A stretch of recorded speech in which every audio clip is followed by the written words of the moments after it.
നിങ്ങൾ എന്നെ തിരഞ്ഞെടുത്തെന്നല്ല, ഞാൻ നിങ്ങളെ തിരഞ്ഞെടുത്തു.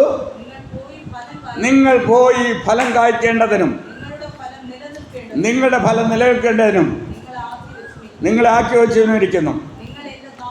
നിങ്ങൾ എൻ്റെ നാമത്തിൽ പിതാവിനോട് അപേക്ഷിക്കുന്നൊക്കെയും അവൻ നിങ്ങൾക്ക് തരുവാനായിട്ട്. ആരുടെ നാമത്തിലാണ് തരുന്നത്? 15:16 പറയുകയാണ്, നിങ്ങൾ എന്നെ തിരഞ്ഞെടുത്തതല്ല. ഇവിടെ ഇരിക്കുന്നവരോട് ഞാൻ ചോദിക്കുകയാണ്, നിങ്ങൾ നേരെ ഇങ്ങ് പള്ളിയിൽ വന്നവരാണോ, അല്ലെങ്കിൽ ഒരു ട്രാക്റ്റോ മറ്റൊരാൾ വിളിച്ചിട്ടോ സുവിശേഷം കേട്ടിട്ടോ വന്നവരല്ലേ നിങ്ങളെല്ലാവരും? സാറേ, ഈ ജയന്ത് സൗരൻ തന്നെ ദേവദാസൻ തന്നെ എപ്പോഴെങ്കിലും സാറിനെ കണ്ട് പ്രാർത്ഥനയ്ക്ക് ക്ഷണിച്ചിട്ടുണ്ടോ? അല്ലാതെ നേരിട്ട് വന്നതല്ലല്ലോ.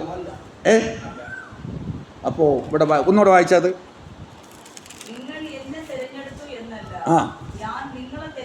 അപ്പം നോക്ക്, നാം ദൈവത്തെ തിരഞ്ഞെടുത്തതല്ല, ദൈവം നമ്മെ തിരഞ്ഞെടുത്തു.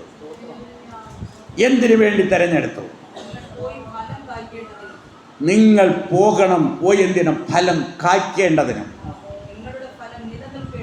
നിങ്ങളുടെ ഫലം നിലനിൽക്കേണ്ടതിനും നിങ്ങളെ ആക്കി വച്ചുമിരിക്കുന്നു.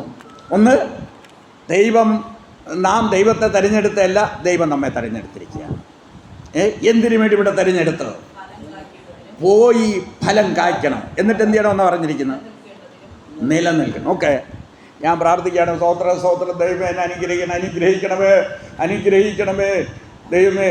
അപ്പോൾ അനുഗ്രഹവുമായിട്ട് വന്നപ്പോഴാണ് ഇന്ന് സമാധാനമായിരുന്നു, നാളെ വീട്ടിൽ കുസ്തിയായി. ഇന്നെന്തായിരുന്നു? ഭയങ്കര സ്നേഹവും, ഭാര്യ ഭർത്താവുമായി കുഞ്ഞു ഭയങ്കര സന്തോഷവും സ്നേഹമായിരുന്നു. അപ്പോഴീ സ്നേഹം കണ്ടിട്ട് ദൈവം ചോദിച്ച വിഷയം ദേശത്ത് പോകാനുള്ള വിഷയം പ്രാർത്ഥന, എൻ്റെ മക്കളെ പെണ്ണെ. അപ്പോഴാണ് ഇവിടെ പിശാചങ്ങ് കയറി അങ്ങ് പ്രശ്നമായി. ഈ വന്ന അനുഗ്രഹം നേരെ മുകളിലോട്ട് പോകുകയാണ്. അപ്പോൾ ആ വാക്യം ശരിക്കും പഠിക്കണം. നമ്മൾ വചനം വായിക്കുന്നവരായിട്ടുള്ള ഒന്നുകൂടെ ആ വാക്യം വായിച്ച്, നിങ്ങൾ എന്നെ തിരഞ്ഞെടുത്തു എന്നല്ല, ഞാൻ നിങ്ങളെ തിരഞ്ഞെടുത്തു. നിങ്ങൾ പോയി ഫലം കായ്ക്കേണ്ടതിനും നിങ്ങളുടെ ഫലം നിലനിൽക്കേണ്ടതിനും നിങ്ങളാക്കി വെച്ചു. അപ്പോൾ ഫലം നിലനിർത്തിയാൽ എന്ത് ലഭിക്കത്തുള്ളൂ? അനുഗ്രഹവും നിങ്ങൾ പ്രാർത്ഥിക്കുന്ന വിഷയങ്ങൾക്ക് ഉത്തരവും ലഭിക്കത്തുള്ളൂ. അപ്പം ഇന്ന് ഭയങ്കര സന്തോഷമാണ്, സമാധാന ഭവനത്തിൽ. അപ്പോഴീ ദൈവം എന്ത് ചെയ്തു? നമ്മുടെ പ്രാർത്ഥനയ്ക്ക് ഉത്തരവുമായിട്ട് ദൂതനെ വിട്ടിരിക്കുകയാണ്. ഇങ്ങോട്ട് ദൂതൻ ഇനി എത്താറ കയ്യിൽ പിടിക്കുന്ന അവസ്ഥയിലെത്തിയപ്പോഴാണ് ഇവിടെ ഒരു കുസ്തി. എന്ത് ചെയ്ത്? അത് നേരെ മുന്നോട്ട്. പിന്നെയും കരഞ്ഞ് ആ വിഷയത്തിന് ഉത്തരവ് വരുമ്പോൾ ഇങ്ങെത്തുമ്പോൾ പിന്നെയും പ്രശ്നം, അത് പിന്നെയും പോകും. മനസ്സിലായിക്കൊള്ളും, നിങ്ങൾ എന്നെ തിരഞ്ഞെടുത്തു എന്നല്ല, ഞാൻ നിങ്ങളെ തിരഞ്ഞെടുത്തു. നിങ്ങൾ പോയി ഫലം കായ്ക്കേണ്ടതിനും ആ ഫലത്തെ നിലനിർത്തേണ്ടതിനും നിങ്ങളെ ആക്കി വച്ചുമിരിക്കുന്നു. അങ്ങനെ ഫലത്തെ നിലനിർത്തിയാൽ എന്ത് ലഭിക്കും? നിങ്ങൾ എൻ്റെ നാമത്തിൽ പിതാവിനോട് അപേക്ഷിക്കുന്നതൊക്കെയും അവൻ നിങ്ങൾക്ക് തരുവാനായിട്ട് തന്നെ. അപ്പം നാം ചോദിച്ച് അപേക്ഷിച്ച് തരണമെങ്കിൽ എന്ത് ചെയ്യണം? ഈ ഫലം പുറപ്പെടുവിക്കണം, ആ ഫലത്തെ നിലനിർത്തണം. അപ്പം നിങ്ങളെല്ലാവരും സ്നേഹമുള്ളവരാണോ? എൻ്റെ ഫലം പുറപ്പെടുവിക്കണം, നിലനിർത്തണം. ചോദിക്കുന്ന കിട്ടണ്ടേ? നിങ്ങൾ പ്രാർത്ഥിച്ചൊന്നും ലഭിക്കുന്നില്ല, കടന്ന് കരയാണ്, ഉപവസിക്കുകയാണ്, പ്രാർത്ഥിക്കുകയാണ്, ലഭിക്കുന്നില്ല. ലഭിക്കണമെങ്കിൽ ബൈബിളിൽ കണ്ടീഷനുണ്ട്. ഒരാൾ വന്ന് പെട്ടെന്ന് ഒരു ദേവദാസം വന്ന് കയറ്റി തലയിൽ കഴിച്ചുകൊണ്ട് എല്ലാം തീരത്തില്ല. കണ്ടീഷനിൽ നിൽക്കണം.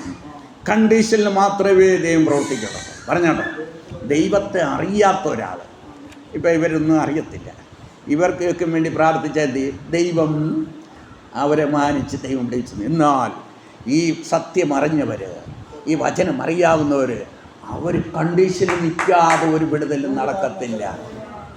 മനസ്സിലായിക്കണം. അപ്പോൾ ഒന്ന്, ഫലം പുറപ്പെടുവിക്കണം, ഫലം നിലനിർത്തണം. എന്തിനു വേണ്ടിയാണ് നിലനിർത്താൻ വേണ്ടി പറഞ്ഞിരിക്കുന്നത്?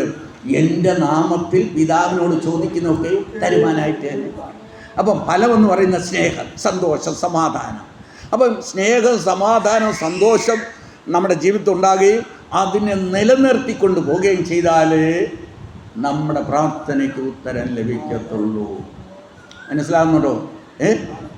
മനസ്സിലായ? ഉത്തരം ലഭിക്കണമെങ്കിൽ എന്ത് ചെയ്യണം? ഫലം പുറപ്പെടുവിക്കണം. ആ ഫലത്തെ നിലനിർത്തണം.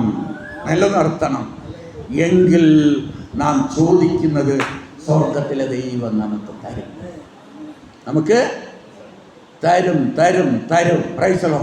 അപ്പോൾ ചോദിക്കുന്നത് കിട്ടണമെങ്കിൽ ഫലം പുറപ്പെടുവിക്കുന്നവരായിരിക്കണം. ആ ഫലത്തെ നിലനിർത്തുന്നവരായിരിക്കണം. അപ്പോൾ ഒന്ന് തിരഞ്ഞെടുത്ത്, എന്തിനു വേണ്ടി തിരഞ്ഞെടുത്തു? ഇവിടെ പോയി ഫലം കായ്ക്കാൻ വേണ്ടിയാണ് തിരഞ്ഞെടുത്തത്. 2 തെസ്സലോനിക്കർ 2:11 വായിച്ച് എന്തിനു വേണ്ടി നമ്മളെ തിരഞ്ഞെടുത്തു? ഇവിടുത്തെ ഫലം കായ്ക്കാൻ വേണ്ടിയാണ്, ഫലം നിലനിർത്താൻ വേണ്ടിയാണ് എന്ന്.